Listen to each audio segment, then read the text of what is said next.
I stood at the back of the Peninsula Hotel ballroom, watching my son James shake hands with the mayor, while cameras flashed. 40 years.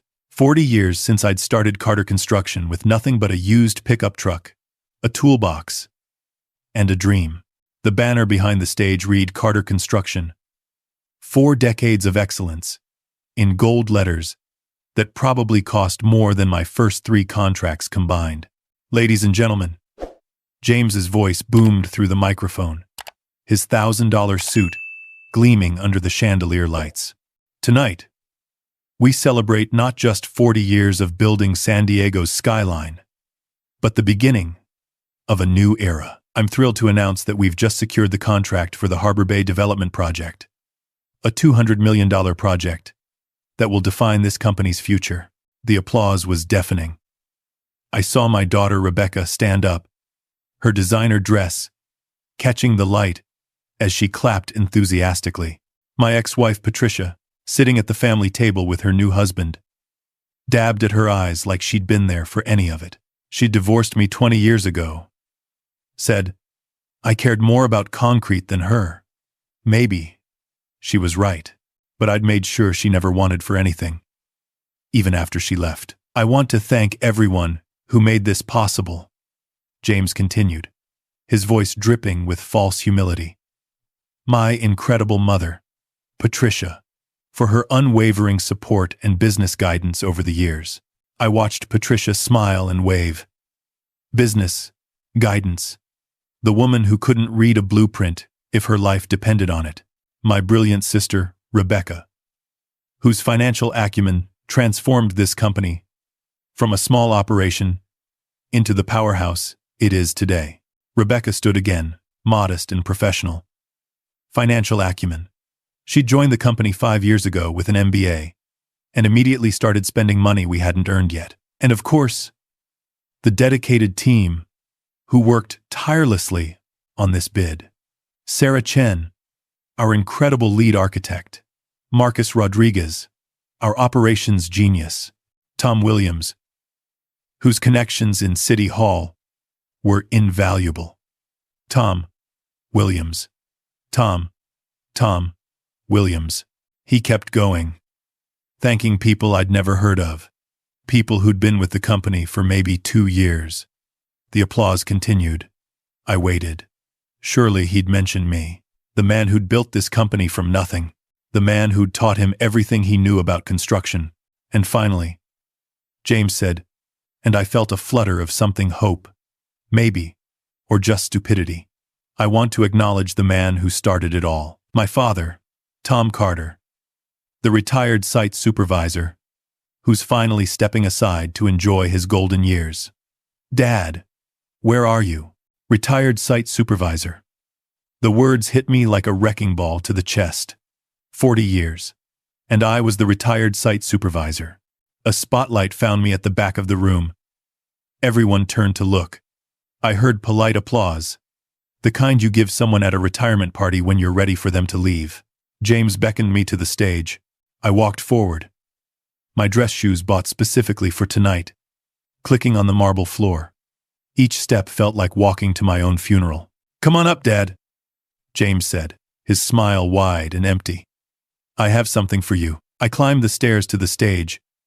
Rebecca was there, holding a leather portfolio.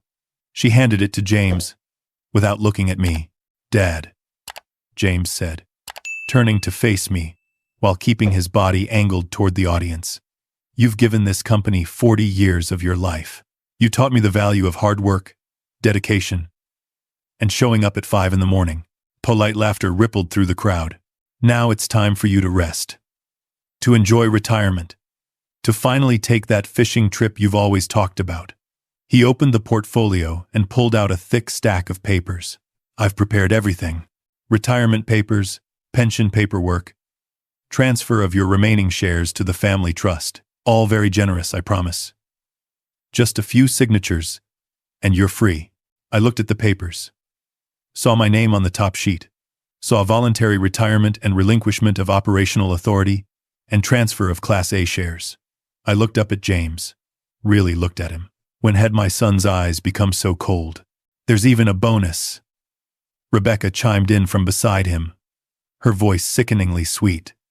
$50,000 for your years of service. 50,000 for 40 years. For the company I'd built with my own hands. I looked past them to Patricia, who was smiling proudly at her children. The children I'd worked 80-hour weeks to provide for. The children who'd had every advantage I never had. The ballroom was silent now, everyone waiting for me to sign, to shuffle off gracefully, to disappear. I pulled the pen from my jacket pocket, clicked it once. The sound echoed in the quiet room. You should have read the operating agreement one more time, son, I said quietly, loudly enough for only him to hear. Then, louder, for everyone. Thank you all for coming tonight. This has been very illuminating. I signed the papers. Every page. Didn't even read them. Just signed my name in my cramped handwriting, so different from James's flowing signature on his executive letterhead. James looked relieved. Rebecca smiled. Patricia raised her champagne glass in a small toast. I handed the portfolio back to James, shook his hand firmly, and walked off the stage. Not to the family table. I hadn't been seated there anyway. I'd noticed. They'd put me at a table in the back with retired foremen and their wives. Instead, I walked straight to the exit. Linda Martinez was waiting in the lobby, exactly where I'd asked her to be. She'd been my head architect for 15 years.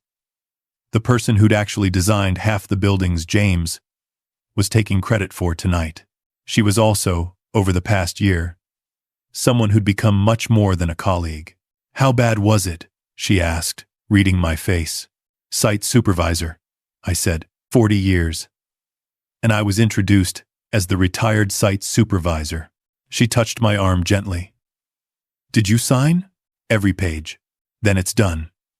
Phase 1 complete. We walked out into the cool San Diego night. I loosened my tie. Behind us, I could hear music starting up in the ballroom. They were celebrating.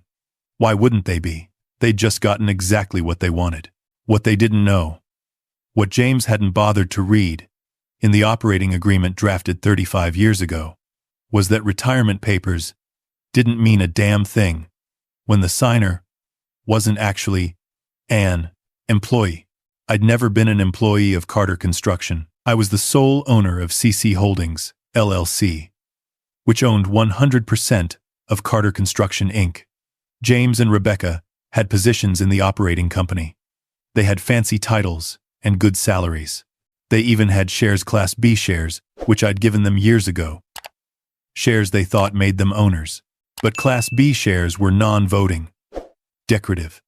I'd put that clause in when my father died, and I saw how his business partners had tried to steal from my mother. Protect yourself, Dad had said in the hospital, days before the end. Family's important, but a man's work is his legacy. Make sure they can't take it if they don't deserve it. What James had just convinced me to sign was a resignation from my position as CEO of the operating company. A position I'd been meaning to resign from anyway, since I was tired of the day-to-day. The pension? That was cute, like I needed a pension from my own company. The share transfer to the family trust? Well, that was the really beautiful part. There was a family trust. I'd set it up years ago. The sen, the doll, and one. But what James didn't know was that the trust had very specific distribution rules. And those rules included a clause about demonstrated financial responsibility and moral character. I'd put that in after Rebecca had blown through a $100,000 college fund in her first year of grad school and came crying to me for more. After James had bought his third Porsche, while the company was struggling through the high-in Latam recession, Linda drove. We didn't go to my apartment in Pacific Beach, the small, modest place I'd moved to after the divorce. We went to her house in La Jolla, the one with the ocean view she'd designed herself. We'd been spending more time there anyway, over the past few months, rediscovering who we were outside of job sites and blueprints. When do you think they'll figure it out? Linda asked, pouring us each a glass of wine. Monday. I said, when my lawyer calls their lawyer. Or maybe Tuesday, when they try to access the line of credit at Pacific National and discover it's been frozen. You're freezing the credit line? I'm restructuring the corporate debt, I corrected. As the owner of CC Holdings, it's my right. I'm moving everything to secured loans, backed by assets. Much more financially responsible. Any MBA would recommend it. Linda almost spit out her wine, laughing. You're going to call their bluff on their own financial expertise. Rebecca said she transformed the company with her financial acumen. Let's see how she handles a real financial restructuring. My phone buzzed. A text from James. Thanks for being such a good sport tonight, Dad. Enjoy your retirement. You've earned it. I showed Linda. She shook her head. He really thinks he won. Reverends. Cadete, he did win. I said. He won exactly what I let him win. I slept well that night. Better than I had in months. For the first time in years, I didn't wake up at 4:30 with my mind racing through project timelines and employee issues and problems that needed solving. I woke up at 7, made breakfast with Linda, and read the newspaper. Like a normal person, my phone started ringing at 8:45. James. I let it go to voicemail. He called again at 9. Again at 9:15. Rebecca called at 9:30. Patricia, at 9:45. You're enjoying this? Linda observed. Shouldn't I? I sipped my coffee. I spent 40 years solving their problems. They can wait a few hours. I finally called my lawyer. Richard Chenno, the relation to Sarah, our architect, at 10. He'd been my attorney since the beginning. Had drafted every contract, every agreement, every clause that was now causing my family such distress. Morning, Tom, he said. And I could hear the smile in his voice. I've had an interesting morning. Nowhere fifth, Dotel. 3 calls from James Carter, 2 from Rebecca Carter, 1 from Patricia Morrison. I guess she's using her new husband's name now. And 1 very confused call from their new attorney. Some kid from Morrison. Associates, who graduated law school about 5 minutes ago. What did you tell them? Exactly what you instructed. That all questions about corporate structure, ownership, and financial decisions should be directed to the owner of record at CC Holdings, LLC, which is you, and that you're unavailable for comment until Monday at the earliest. Perfect. Tom, are you sure about this? That's exactly why I'm sure, Richard. I've enabled them long enough. They thought they could erase me from my own company's history. They need to learn what it means to actually build something, instead of just inheriting it. Fair enough. What's the next move? Send James a formal notice that the Harbor Bay contract bid was submitted under false pretenses. As the actual owner of Carter Construction, I'm withdrawing the company from consideration. Richard was quiet for a moment. Tom, that's a $200 million contract. A $200 million contract that James can't deliver on. He quoted prices based on credit we no longer have access to, using relationships with subcontractors who work with me, not him. If we take that contract, we'll be in breach within 6 months. Better to withdraw now than destroy the company's reputation. The client won't be happy. The client is Henry Morrison. I've known him for 30 years. I'll call him personally, explain the situation, and recommend Sarah Chen start her own firm to take on the project. Sarah actually designed most of the proposal anyway. Henry will respect the honesty. And James? James will learn that actions have consequences. I hung up and finally listened to my voicemails. James's voice got progressively more panicked with each one. Message 1. Dad. Call me. Message 2. Dad, this isn't funny. Richard won't return my calls. What's going on? Was on. Message 3. Dad, I've got the bank on the other line. They're saying the credit line is frozen. You need to fix this now. Rebecca's voicemail was more direct. Daddy, what the hell did you do? The bank is freaking out. James is freaking out. And I've got payroll to process on Monday. Call me back immediately. Patricia's message was classic Patricia. Tom, I don't know what game you're playing, but it's hurting your children. Whatever issues you have with me, don't take it out on them. Be the bigger person. Be the bigger person. I'd been the bigger person for 20 years. I'd paid for her house after the divorce. I'd covered Rebecca's wedding when Patricia's new husband couldn't afford it. I'd bailed James out when his first startup failed, and he lost $200,000 of investor money. Being the bigger person had gotten me introduced as a retired site supervisor at my own company's anniversary. Linda came back from her home office with a tablet. You should see this. She showed me James's Instagram. He'd posted photos from last night. Him shaking hands with the mayor. Him at the podium. Him holding up the Harbor Bay contract. Letter of intent. The caption read, "Honored to lead Carter Construction into its next chapter." And the James with all the man, with Carter Construction into its next chapter. Hard work, dedication, and the support of an incredible team made this possible. Here's to the future. Carter Construction, Harbor Bay, leadership, new era. No mention of me in the caption. But I was in one photo, way in the background, barely visible. A ghost in my own company's celebration. How many likes? I asked. 4,000. Comments are all congratulatory. People who don't know any better. Assuming he built something, instead of just inheriting it. My phone rang again. James. For the 10th time that day. I answered. Dad. Finally. What is going on? Richard won't talk to me. The bank is saying you froze the credit line. And I've got contractors calling asking about payment schedules. You need to fix this. Fix what exactly? Whatever you did with the corporate accounts. I can't access anything. Rebecca can't process payroll. One by, we're supposed to start site prep on Harbor Bay in 2 weeks. And I can't get confirmation on equipment rentals because the credit line is frozen. This is crazy.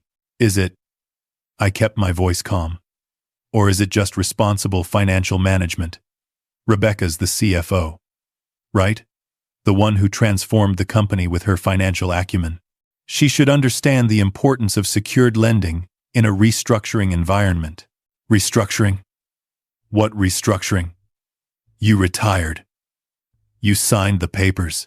I resigned as CEO of Carter Construction, Inc. I'm still the owner of CC Holdings, LLC, which owns your company. And as the owner, I'm implementing some operational changes. Silence.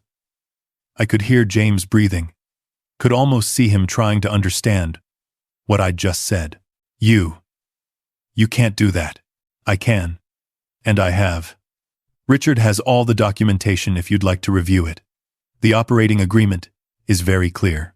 But the shares. You transferred your shares to the family trust. I transferred my Class B shares to the trust. Decorative shares with no voting rights. My Class A ownership shares in CC Holdings remain mine. You'd know that if you'd bothered to read the operating agreement instead of just assuming you knew everything. More silence. Then, Dad, this is insane. You're sabotaging the company out of spite? I'm protecting the company from incompetent leadership. There's a difference. End quote. The bod about a very and Kane. Incompetent? I just landed the biggest contract in company history. You landed a contract you can't fulfill. Your bid was based on credit we no longer have favorable terms on. Relationships with subcontractors who work with me, not you. And pricing that doesn't account for the current market conditions. You would have bankrupted us within 6 months. That's not true, James. I've been doing this for 40 years. You've been CEO for exactly 18 months. You really think you know better than me? This laying mine out and say, we have a team. Rebecca's been managing the finances. Sarah designed the proposal. We know what we're doing. We know what we're doing. We know what we're doing. We know what we're doing. Sarah Chen designed the proposal under my direction, using relationships I built. And she's about to start her own firm. By the way, I'm recommending Henry Morrison work with her directly. She's earned it. I could hear Rebecca in the background, saying something I couldn't make out. James came back on the line. 2-1 round. Like they're wherefore by. What do you want? Money? Is this about the retirement package? We can negotiate. This isn't about money, son. This never was. I have plenty of money. This never was. Money I made before you were born. Money I protected. Money I invested wisely. While you were buying your third Porsche.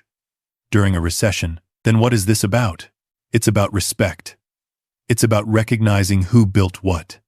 It's about my son standing on a stage in front of 400 people and erasing 40 years of my work, like I was nothing more than hired help. Dad.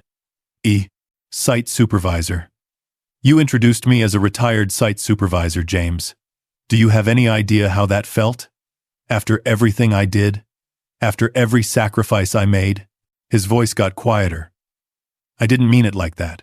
It was just, everyone knows you started as a supervisor. It's part of the company's story.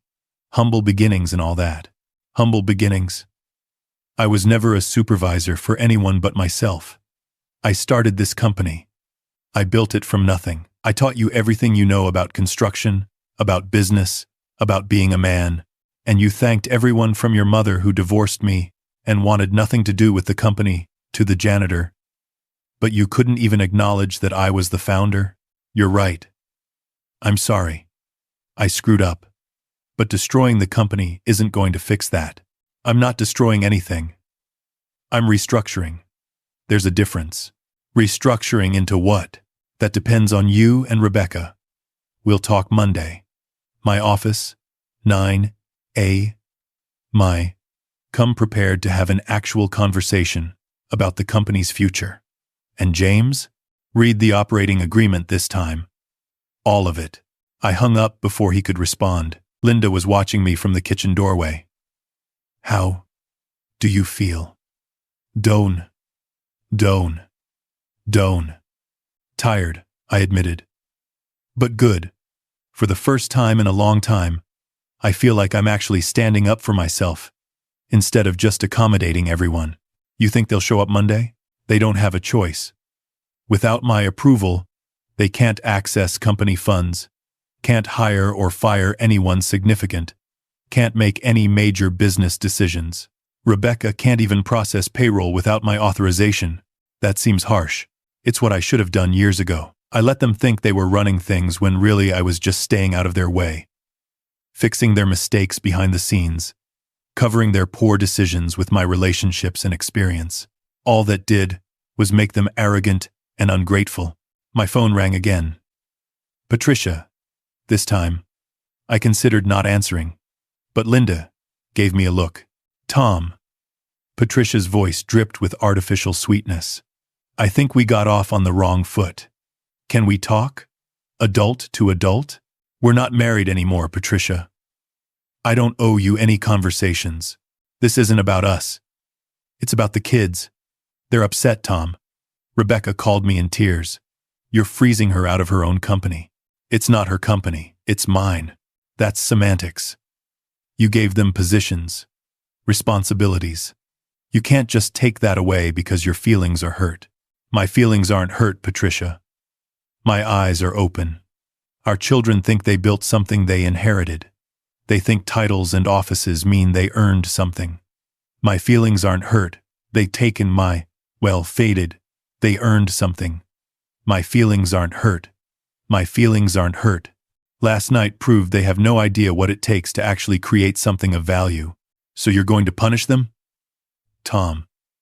The man you married worked 80-hour weeks and missed every school play, every birthday, every important moment, because he was building something to provide for his family. That man got divorced because apparently his wife decided the money was great, but the sacrifice wasn't worth it. And now that man's children think the empire he built just appeared out of thin air. Silence. Then, quietly. I never said that. You didn't have to. You left, Patricia. You got the house in Rancho Santa Fe. The car. The lifestyle. You kept all of that while telling anyone who would listen that I was a workaholic, who cared more about cement than my family. You poisoned them against me for 20 years. And last night was the result. I never poisoned. James introduced me as a retired site supervisor. Rebecca offered me $50,000 like I was a middle manager collecting a pension. You sat there smiling like you were so proud of them. None of you even considered what that would feel like for me. If you'd said something, I shouldn't have to say something. I'm their father. I built everything they're benefiting from. The fact that I have to explain why being erased from my own company's history is hurtful. That's the problem right there.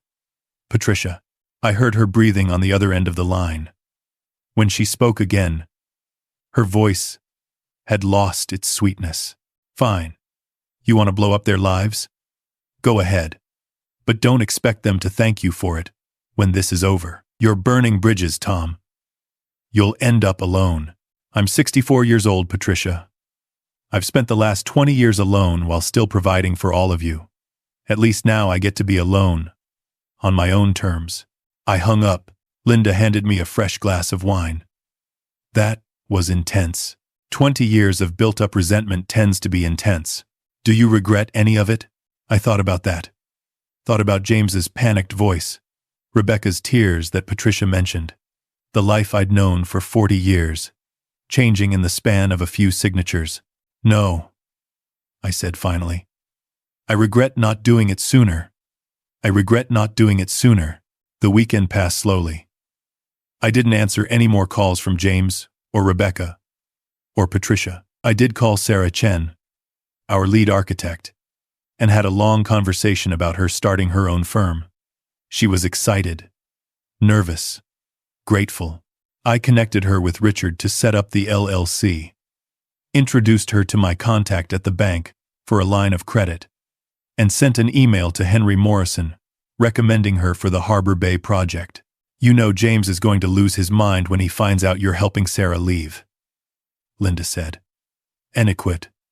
And by lest. Unlearned James is going to lose his mind.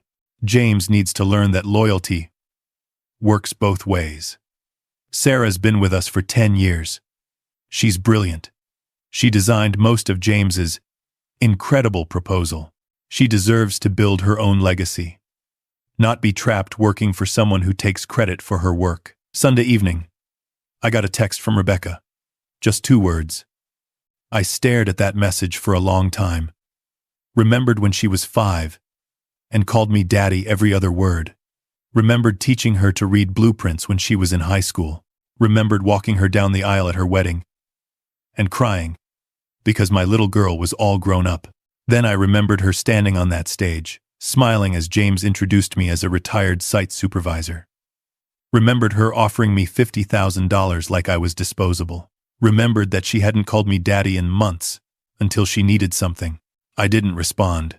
Monday morning, 9 a.m. I arrived at the Carter construction offices. Not the back entrance I'd been using for years, but the front entrance, through the glass doors, with the company name etched in gold letters I'd paid for with my first profitable year. James and Rebecca were already in my office. My old office, I corrected myself. I'd moved out my personal items over the weekend. The photos were gone. The awards. The framed first contract. I'd left the executive desk and the view of the harbor. But I'd taken everything that mattered. Dad. James stood up. He looked terrible, bags under his eyes. Wrinkled shirt. None of his usual polish. Thank you for meeting with us. Sit down, I said. It wasn't a request. They sat. Rebecca's eyes were red. She'd been crying. I've spent the weekend reviewing the company's financial statements. I began, pulling out a folder Richard had prepared. The actual statements, not the ones you've been showing the board. Did either of you bother to tell anyone that we're $800,000 in the red? James opened his mouth. I held up a hand. That was rhetorical. Of course you didn't. You've been covering shortfalls with the credit line. betting that the Harbor Bay contract would come through and save you. Classic gambling mentality. Risk money you don't have on a deal you haven't secured, except now, the credit line is restructured. The deal is gone, and you have no plan B. The deal isn't gone, James said desperately. We can still salvage it. If you just unfreeze the credit line. I've withdrawn our bid. Called Henry Morrison myself, Friday afternoon. Explained that the company was going through a transition and recommended Sarah Chen's new firm instead. He was disappointed, but understood. We've worked together for 30 years. He trusts my judgment. Rebecca made a sound like she'd been punched. You gave away a $200 million contract? I gave away a contract you couldn't fulfill. Better to preserve the company's reputation than to take on work we can't deliver and destroy everything I built. Everything you built? James's voice cracked. What about what we've built? The systems Rebecca put in place? The new markets I've expanded into? The team I've assembled? James, you've been CEO for 18 months. You've spent more money than you've made. You've alienated our best architect. The Newstig Day, an offense defined one must. You've leveraged the company's reputation to secure deals you don't have the experience to deliver. You haven't built anything. You've been living off what I built and spending it like it's infinite. That's not fair. Fair? You want to talk about fair? Let me tell you what's not fair. Fair? We have jockeying? With fair? Watching my son erase me from 40 years of history. Listening to my daughter price my contribution at $50,000. Sitting at a back table at my own company's anniversary while my ex-wife gets thanked for business guidance she never provided. Rebecca was crying openly now. Daddy, we didn't mean it like that. We were proud. We wanted to show everyone what we'd accomplished. What you'd accomplished. Rebecca, you've been CFO for 5 years. CFO, what have we? In that time, you've spent $200,000 on office renovations we didn't need. Hired 3 people whose jobs I still don't understand, and somehow managed to put us nearly $1 million in debt, despite the company having its best revenue years ever. That's not accomplishment. That's incompetence, disguised as ambition. She flinched like I'd slapped her. So what now? James asked quietly.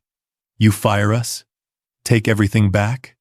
We work for you for the rest of our lives under your thumb? No, I said, and saw the surprise on both their faces.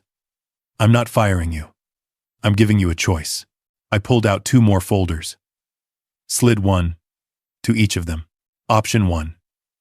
You resign. I'll give you each 1 year's salary as severance. Good recommendations. Help you find positions elsewhere. You walk away, and we're done. Done? Rebecca whispered. Done professionally. Family relationships are separate, but you will not work for Carter Construction anymore. Or? James asked, his jaw tight. Option 2. You stay, but not as CEO and CFO. Those positions are gone. I'm restructuring the company completely. James, you'll be a project manager. Site level. All AR, AR, AR, AR. You'll actually learn to do the work, instead of just talking about it. Rebecca, you'll be a junior accountant, working under a real CFO. I'm bringing in someone who actually knows what they're doing. You want us to take demotions? James looked incredulous. I want you to earn your positions. You both came into this company at the top because you're my children. You never worked your way up.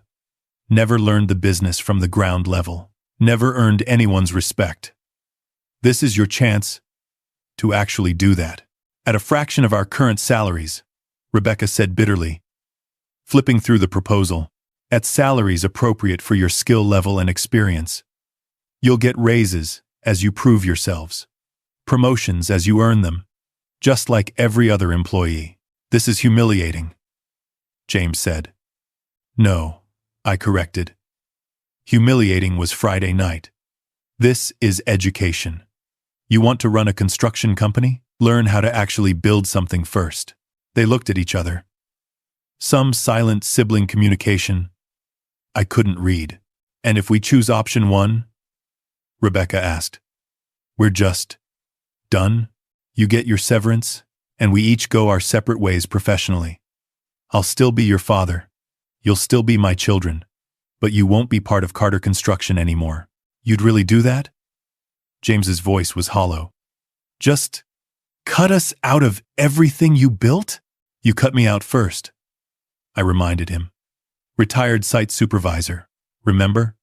You made it clear. I was just a footnote in your story, so now you get to decide. Do you want to be part of the actual story, starting from the bottom, or do you want to write your own story somewhere else? The silence stretched. I could see them processing, struggling. They'd been executives with corner offices and six-figure salaries. Now, I was offering them entry-level positions or the door. How long do we have to decide? Rebecca finally asked.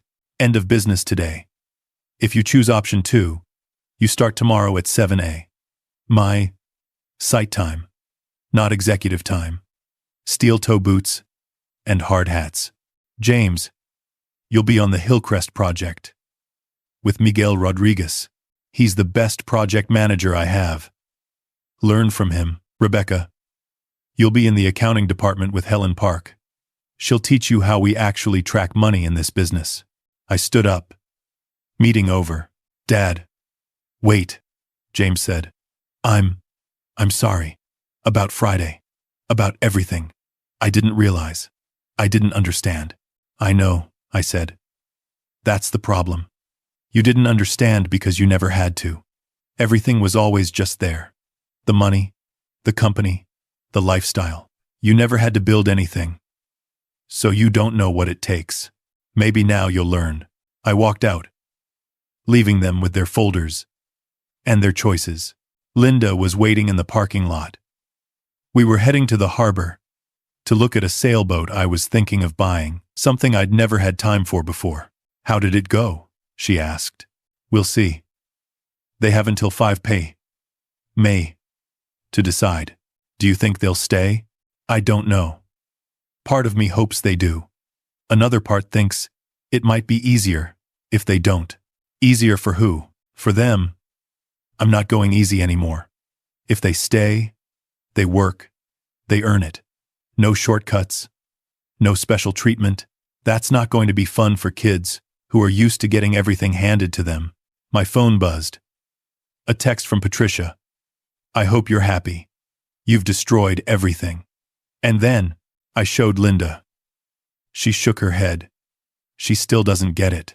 She never will. In her mind, I'm the villain because I stopped enabling her children's entitled behavior.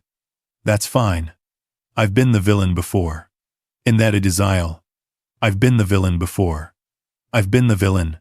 I've been the villain. At 4:45, my phone rang. James. We're in, he said, without preamble. Both of us. We're staying. I wasn't sure what I felt. Relief? Disappointment? Pride? That they chose the harder path? 7 a.m. tomorrow, I repeated. And James, don't be late. Miguel starts working at 6:30, whether you're there or not. I know. Good. Dad? His voice cracked slightly. Thank you. For not giving up on us. I'm not giving up on you, I said. I'm teaching you. There's a difference. But you have to actually want to learn. Otherwise, this doesn't work. I want to learn. We'll see. 6 months later, I was sitting in Linda's living room when James called. It was 9 p.m. Late for him to be calling. Hey, Dad. Got a minute? Sure. What's up? I'm at the Hillcrest site. We had a concrete issue, wrong mix got delivered. And we can't pour tomorrow morning. Like planned. It's going to put us 3 days behind schedule and cost about $20,000 to rush order the right mix. Okay. What's your plan? Silence. Then, that's why I'm calling. I don't know what to do. Miguel's sick, and I'm the senior person on site. I've never dealt with something like this. The old me would have fixed it, would have called the concrete company, Used my relationships to sort it out. Solved the problem before James had to worry about it. The new me said, "What are your options?" I could try to use the wrong mix anyway? Adjust the additives? Would that meet code? Probably not. Then that's not an option. What else? I could delay the pour until we get the right mix. Cost: 3 days of crew time. Equipment rental: maybe 30,000 total. 3 time. When I one of you. Or I could call around. Try to find someone who has the right mix already made. Maybe borrow from another job. Now you're thinking like a project manager. Who would you call? Now you're thinking. Now you're thinking. Now you're thinking like a project manager. I don't know. Miguel has all the contacts. No, James, you have access to the company directory. Miguel's relationships are in there. So are mine. And you have a phone. Start making calls. Figure out who's pouring concrete tomorrow. Who might have extra. Offer to pay a premium for rush delivery. Be honest about the situation. People help people who are honest about their mistakes. This is my fault. I didn't check the delivery sheet carefully enough. Then own it and fix it. That's what being a project manager means. It's 3 a.m. somewhere. James. Someone's working on a job that needs concrete. Find them. Okay. Thanks, Dad. James? Yeah? Good call asking for help instead of trying to hide it. That's how you learn. Fix this. Document what happened. And make sure it never happens again. That's how you build experience. I will. Thanks. He hung up. Linda looked at me over her reading glasses. You didn't solve it for him. No. He needs to solve it himself. That's the only way he learns that he can. Think he will? We'll see. At 6 a.m. I got a text. Found a company in Chula Vista with extra. Paying %, premium, but delivery by am. Pour still on schedule. Thanks for the push. Resound.com. With incited. With it or other and zetter are. With it or 70.com. With it or 70 zetter. You can be dot or text dot contact to screep. I smiled and showed Linda. He's learning. She said. Maybe. Rebecca's transformation was different. Slower. She struggled with the detail work. The mundane reality of actually tracking expenses and reconciling accounts. But Helen was patient. And Rebecca, to her credit, kept showing up. 3 months in, she'd found a $40,000 discrepancy in vendor billing. Caught a company that had been overcharging us for 2 years. Saved the money. Fixed the process. She called me, excited. Daddy, I found something big. Helen says, I should present it to you. Send me the report. I already did. But I wanted to tell you myself. I actually caught something important. I feel like I'm finally contributing something real. You are, I said. And meant it. Patricia stopped calling after the first month. The money I'd been sending her far more than the divorce required stopped. She'd have to live on what her new husband made. Or get a job herself. I didn't feel guilty about it. I felt free. 10 months after the gala, James called and asked if I wanted to get lunch. Not a business lunch. Just lunch. Father and son. We met at a taco place near the harbor. The kind of place we used to go when he was in high school. And I'd pick him up from baseball practice. Site work is hard, he said, halfway through his second taco. I mean, I knew it was hard intellectually, but actually doing it every day, my back hurts. I'm exhausted by noon. And I have so much more respect for the guys who do this their whole lives. That's the point. I know. And I'm getting it now. Why you were always so tired. Why you couldn't make it to every game or recital. You weren't avoiding us. You were building something. I was working. I corrected. But yeah, I was building something too. For you guys. I just wished you'd seen that. I see it now. And Dad, I'm sorry. Really sorry. About the gala. About everything. I was arrogant and stupid. And I took for granted everything you sacrificed. I set down my taco. Looked at my son. Really looked at him. Saw the calluses on his hands. The sun damage on his face. The humility in his eyes. Apology accepted, I said. Does that mean I get a promotion? He was smiling. Joking. Hell no. You've got at least another 6 months before Miguel even considers recommending you for assistant project manager. Fair enough. We finished lunch. Talked about the Padres. About a fishing trip we should take. About Linda. And how I was happy again. In a way I hadn't been in years. As we walked back to our cars, James said, "You know what the crazy thing is? I actually like this more. The site work. The real problems. When I was CEO, I was just shuffling papers and going to meetings. Now, I'm actually building things. Like you did. That's how it's supposed to be," I said. You find out what you're good at by doing the work. Not by having a title. I think I'm good at this. The site management, working with crews. Solving actual problems instead of just talking about strategy. You are good at it. Miguel tells me you're one of his best. James looked surprised. He said that? He did. Said you listen. That you're not afraid to admit when you don't know something. That you work hard. That's high praise from Miguel. My son smiled. Proud in a way I hadn't seen since he was a kid. Showing me a good report card. Thanks, Dad. For not giving up on me. For teaching me the right way. That's what fathers do, I said. Even when it's hard. Even when their sons call them retired site supervisors. He winced. Are you ever going to let me live that down? Probably not, but at least now you understand why it hurt. I do. I really do. I drove back to Linda's house. Our house now, since I'd moved in last month. Found her in the backyard, working on plans for a community center she was designing. Her own project. Her own firm. She'd left Carter Construction 3 months ago to start her own architecture practice. We were both building new things. Efri left Carter Construction, the resident filing new things. How was lunch? She asked. Good. Really good. I think he's going to be okay. Both of them? Yeah. Both of them. She kissed me. Tasting like coffee and sunshine. You did good, Tom. It was hard, but you did good. We'll see. They still have a long way to go. We're gen Packlin. We're gen Packlin. So do we all.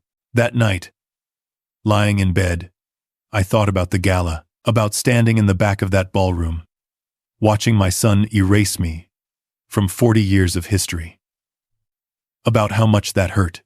About how much I wanted to hurt them back. But what I'd done wasn't revenge. It was teaching. It was forcing my children to understand what building something actually means. What sacrifice and work and dedication look like when they're not just words in a speech. They were learning. Slowly. Painfully. But learning. And I was learning too. That letting go doesn't mean giving up. That sometimes the best thing you can do for people you love is to stop solving their problems for them. That respect has to be earned. Even from family. Especially from family. My phone buzzed. A text from Rebecca. Working late with Helen on the quarterly review. Actually enjoying this. Who knew accounting could be satisfying? Love you, Daddy. Number 4. Number 4. Number 4. Number 4. I smiled and texted back. Proud of you. Love you too. Linda rolled over, half asleep. Everything okay? Yeah, I said. And meant it. Everything's exactly how it should be. Outside, the San Diego night was cool and quiet. Somewhere in the city, my son was learning to be a project manager. My daughter was learning to be an accountant, and I was learning that sometimes the best thing you can build isn't a building at all. It's a legacy. And legacy isn't about what you hand down. It's about what others earn through their own work. 40 years. I'd spent 40 years building Carter Construction, but it took one night of humiliation to teach me that the company wasn't my real legacy. My children were, and they were finally learning to build something of their own.